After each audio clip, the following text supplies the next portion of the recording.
Today is Thursday, July 22nd. We'll tell you about a historic settlement between states and American drug giants and how it's meant to help put an end to the opioid crisis. Also, life is getting shorter for Americans, but COVID-19 isn't the only thing to blame for the life expectancy changes.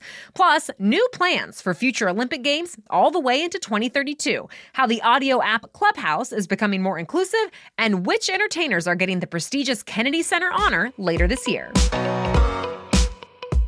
Welcome to The Newsworthy. All the day's news in about 10 minutes. Fast, fair, fun, and on the go. I'm Lacey Evans, filling in for Erica Mandy during her maternity leave. You ready? Let's do this. This week, states reached a historic settlement with the nation's three biggest opioid distributors and a pharmaceutical giant. It's worth $26 billion. The distributors are McKesson, AmerisourceBergen, and Cardinal Health. The drug maker is Johnson & Johnson. They've all been negotiating a deal for more than 2 years to get them out of thousands of lawsuits over their role in the opioid epidemic. It's a crisis that's reportedly killed more than 500,000 Americans over the last 2 decades. The distributors have been accused of allowing massive amounts of addictive painkillers to go into illegal channels, while Johnson & Johnson has been accused of downplaying the addiction risk when it markets opioids to doctors and patients. They have always denied the allegations, but now they say they're committed to being part of the solution. The deal would be the second largest cash settlement ever. The only one larger was the $256 billion tobacco agreement from the 1990s. As part of this latest deal, states will get $26 billion total over the next 18 years. The money is supposed to go to addiction treatment, family support, education, and more. But it still needs to get support from at least 48 states and 98% of local governments before it's official. They have a month to review the settlement and decide whether to sign on.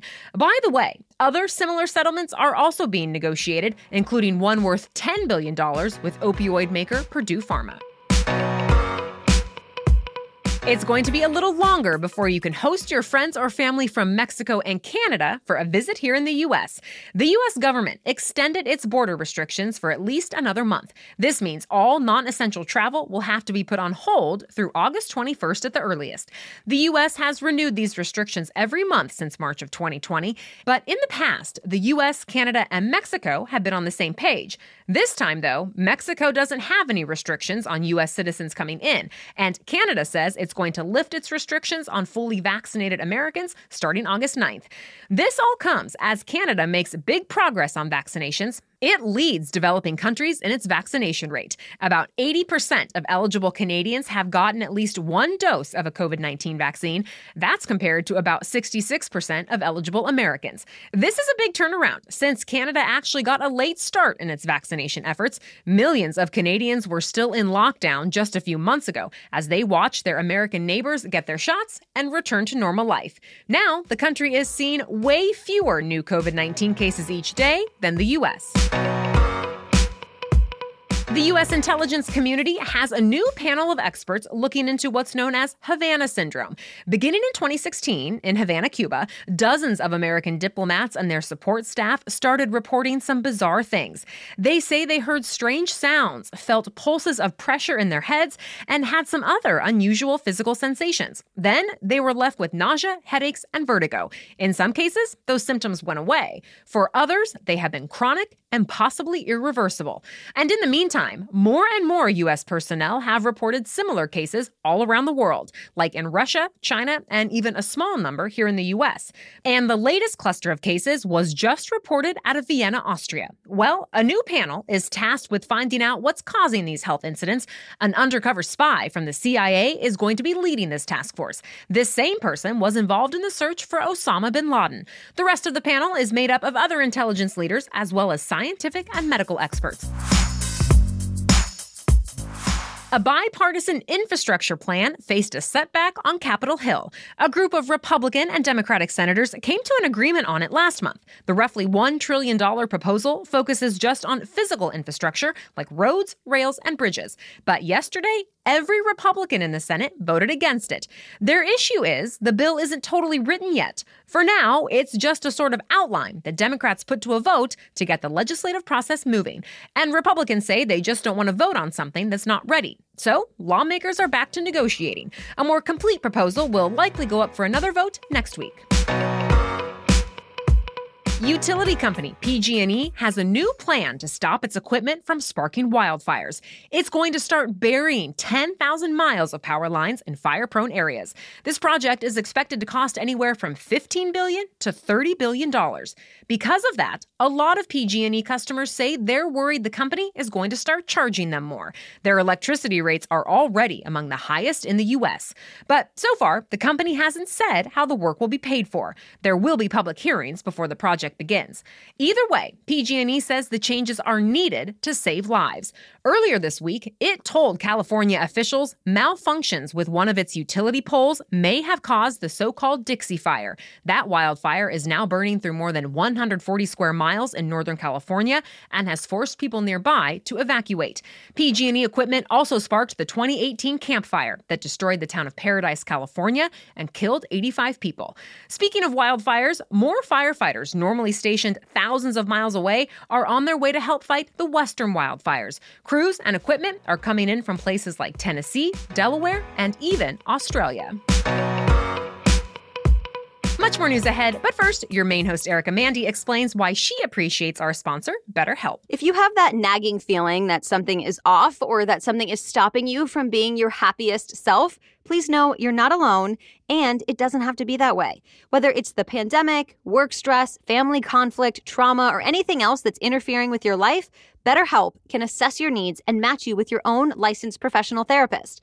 They have counselors who are specialized in a wide variety of areas, and everything you tell them stays completely confidential. You always connect in a safe and private online environment, and it's convenient and easy. You can send a message to your counselor anytime from the comfort of your own home. Plus, schedule weekly video or phone sessions if you want. It's also more affordable than traditional offline counseling, and financial aid is available.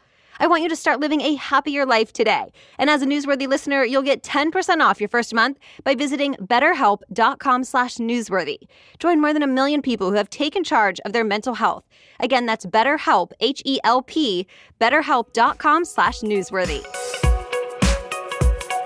American life expectancy dropped last year to its lowest level in nearly 2 decades. The CDC says the average lifespan in the U.S. is now about 77 years old. That's a year and a half less than it was in 2019, and the sharpest single-year drop since World War II.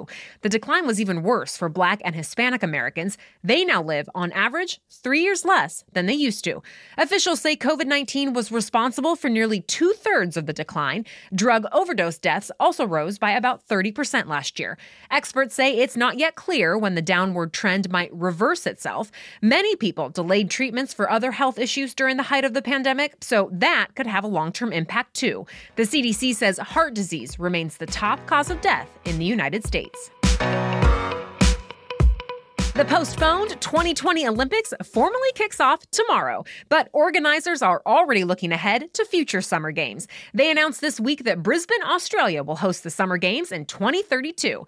This will be the 3rd time Australia has hosted the Olympics, but before that, we have to get through this year's Summer Games in Tokyo, then it's Paris in 2024 and Los Angeles in 2028. Tumblr is the latest social media platform to help users earn money from their accounts. The blogging site launched a paid subscription service this week called Post Plus. It will let writers put some of their content behind a paywall. They can choose how much they want to charge readers for access. Subscriptions could cost anywhere from $4 to $10 a month. And Tumblr will keep 5% of the profits. For now, only a handful of creators can access Post Plus, but the feature will be more widely available this fall. By the way, another social platform, Clubhouse, is becoming more inclusive. When the live audio app launched, you had to be invited by a member to access the chats. But Clubhouse dropped the invitation requirement this week, so anyone can sign up at any time. The Verge reports about 10 million people had been on a waitlist to join the app. The next class of Kennedy Center honorees was revealed this week. The people chosen for the Lifetime Achievement Awards include singer and actress Bette Midler, Motown Records creator Berry Gordy, Saturday Night Live creator Lorne Michaels, opera singer Justino Diaz, and folk music singer Joni Mitchell. The Kennedy Center Honors recognizes artists and performers who have made a lasting contribution to American culture. Last year's ceremony was delayed several months because of the pandemic, but organizers say this year's ceremony will go back to its normal weekend in December. That's That's it for the main news today. So now it's time for Thing to Know Thursday. But first, here's Erica again with a message from our sponsor, Rothy's. You all know by now that I love Rothy's shoes. Part of the reason? Rothy's believes style is about more than just fashion. Everything they make is exceptionally comfortable, totally sustainable, and fully machine washable. Yes, machine washable. Before Rothy's, I would rarely wear some of my favorite shoes. I was too stressed that they would get dirty and ruined, so I would just save them for only the best occasions, and it was basically a waste of money. Well, not anymore. Now I can actually wear and enjoy my shoes thanks to Rothy's. Rothy's has slip-on sneakers, classic flats, sandals in an array of colors, as well as chic handbags and spacious totes. And now Rothy's newly launched men's shoes are also durable, washable, and better for the environment. And to help you welcome summer in style, Rothy's is doing something special. That's right, they gave us the chance to share this super rare opportunity with our listeners for a limited time. Through August 1st, 2021, you can get $20 off your first purchase of $100 or more at rothys.com/newsworthy. That's ROTHYS, rothys.com/newsworthy. Trust us, you don't want to miss it. Head to rothys.com/newsworthy to find your new favorites today.